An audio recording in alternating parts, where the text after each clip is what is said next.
Take a 30cm length of Cortex and remove 7cm of the outer coating using a thumb and forefinger. Double the soft supple section over and tie an overhand loop knot into the end. Trim away the tag end, and then using a splicing needle we add 2 pieces of 0.5mm silicone tubing onto the supple section. These sections need to be around 2mm in length each.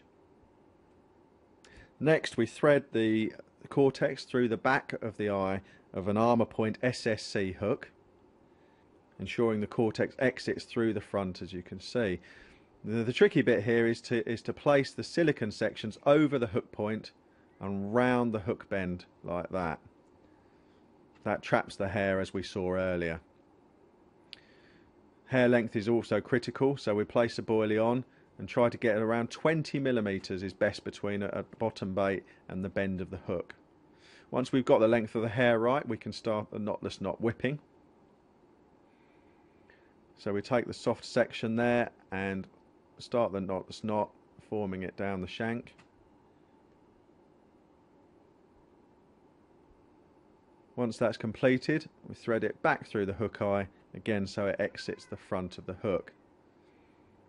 Again, we've got about 20 to 25mm remaining of supple section below the hook eye, and we're going to slide on some 1.2mm shrink tube over the top, and taking a splicing needle through the front we create the liner, pulling the hook link out through the front of the shrink tube.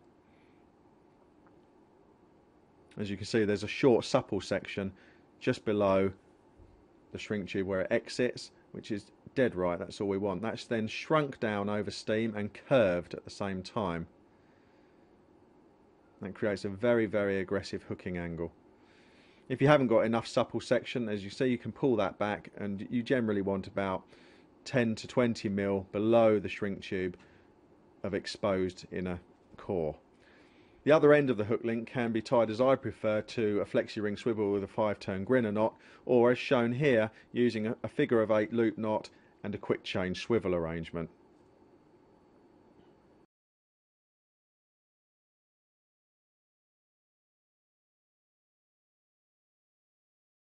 Where the coated section finishes and the supple section begins is where I like to place the ball of high SG tungsten putty.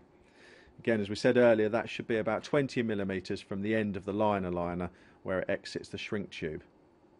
That's the finished rig in situ. Again, though a big fish presentation, it's very, very effective at hooking just about anything that goes by, a bit different to anything else that they generally come across.